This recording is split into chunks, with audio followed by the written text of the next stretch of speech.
All right, we need to talk about this wild theory that's been making the rounds in the AI world. While everyone's busy celebrating OpenAI's latest model, there's this really compelling story that says the company's actually deliberately hiding its true power from all of us. So let's just cut right to the chase. Is the model that we're all playing with right now, is it just a smokescreen for something way, way more advanced? Well, according to the theory we're digging into, the evidence has been hiding in plain sight this whole time. And look, this isn't just random speculation from people on the outside looking in.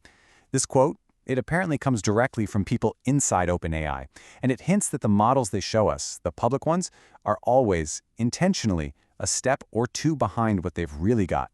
This single idea is pretty much the foundation for this entire theory. Okay, so that brings us to the core claim here. And we're not just talking about them holding back a minor update. No, the theory is that there's a much, much bigger, more strategic deception going on. So here's the theory in a nutshell. The model that just came out and blew every public benchmark out of the water is not actually OpenAI's best work, not even close.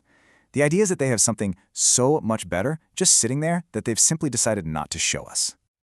And the theory gets even more specific. Apparently, during the launch, some engineers mentioned two internal code names, Verizon and Zenith. The thinking goes like this. Verizon is the model they polished up and released to us as GPT-5.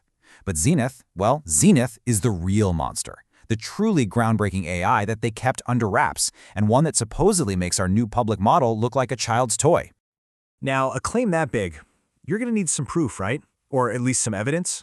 Well, the source material starts connecting the dots, piecing together a bunch of different clues that, when you put them all together, they paint a pretty interesting picture.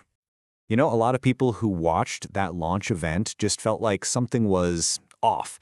The demos seemed kind of underwhelming, right? Instead of some mind-blowing science, they focused on these sort of minor consumer features. And then you had engineers' own comments on social media that seemed to hint, yeah, we've got better stuff back at the lab. So why? Why would they put on a show that felt almost boring? The theory argues it was 100% intentional, a strategic move. By deliberately downplaying what they can do, they get to manage everyone's expectations and, way more importantly, hide just how far ahead they really are in this whole AI race. But maybe the biggest clue of all wasn't in the demos or the weird presentation tone. Nope. It was in the economics. It was in a price tag. And it comes down to this number right here, 60x. That's a huge price drop for their API. I mean, slashing your prices that dramatically, that's not just about being competitive. The argument here is that the only way you can do that, the only way you can afford to, is if you have a secret, superior technology, let's call it Zenith, that can make your public models so ridiculously efficient that you can just completely crush your competitors on price. Okay, so let's say this is all true. What's the endgame? What's the point of all this? Well, this is where the theory shifts from just a simple deception to a brilliant and maybe even dangerous long-term strategy. It's like OpenAI is playing 3D chess, while everyone else is still stuck on checkers. And according to the source material, this isn't just about misleading people for the fun of it. It's a calculated, strategic play. Because in the global arms race for AI dominance, the #1 rule is you never ever show your best hand. So here's the alleged 4-step plan. Step 1, you build an absolutely god-tier AI, Zenith, completely in secret. Step 2, you use Zenith's incredible power to design a super efficient but second-best model for the public. Step 3, you release that model, GPT-5, and let all your competitors waste their time and money trying to catch up to it. And then Step 4, while they're doing that, you're using Zenith internally to design GPT-6 or 7 or maybe even GPT-10, just completely leapfrogging everybody. And the result of a strategy like that, it's staggering to think about. While all the competitors are scrambling just to catch up to what they think is the state of the art, OpenAI could secretly be 5, maybe more, generations ahead, creating a lead that is basically impossible to close. And creating a lead that big isn't just about selling more subscriptions or dominating the market. It points to a much, much bigger prize, being the first to crack the code on artificial general intelligence, AGI. Just to give you a sense of the scale we're talking about, think about this. We know the public model GPT-5 can outperform human doctors on certain medical diagnoses by like 40%.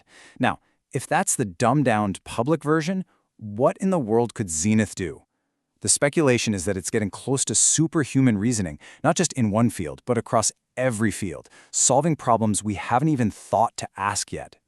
And then you look at the sheer scale of OpenAI's operations, and it just adds another layer to this whole theory. I mean, we're talking about projections of $150 billion in revenue, throwing around $1.5 million bonuses just to keep key people from leaving, building data centers that need half a gigawatt of power.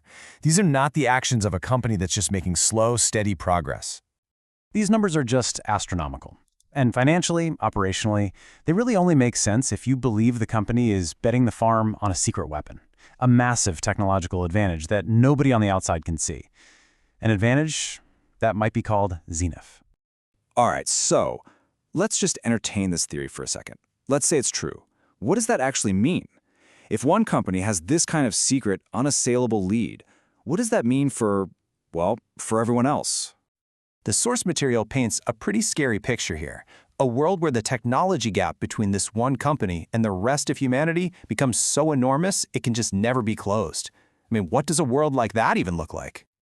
And that really is the chilling conclusion to this whole theory. You know, we all talk about the AI arms race like it's this big competition that's still happening.